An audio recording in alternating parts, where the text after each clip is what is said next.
Hi, it's me again with CorelDraw Tips and Tricks. Somebody sent me an email this morning or last night wanting to know if there was any way to copy a drop shadow to multiple items. And it really can't be done. Even though you've got the drop shadow, even if you go to the attribute eyedropper, take a sample of it and it just puts the drop shadow.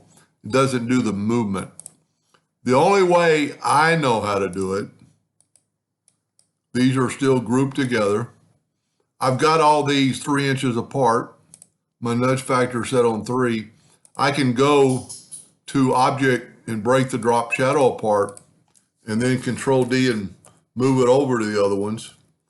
And you could have them all done. Now they are separated, but then if you needed, the items moved around, you could, I don't know where that's coming from. Of course, I'm grabbing the other one. You can move your items around wherever you needed them. But I don't know, unless somebody chimes in, how you could make that drop shadow equal. It would, the advantage is doing it my way, all the drop shadows are the same. So let's just do one real quick.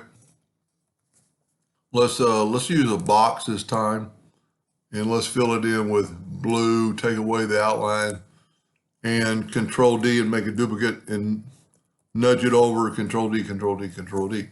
Now we can take a drop shadow on this one, go up to shadow, drop shadow, and let's put it straight, with a little bit of an angle.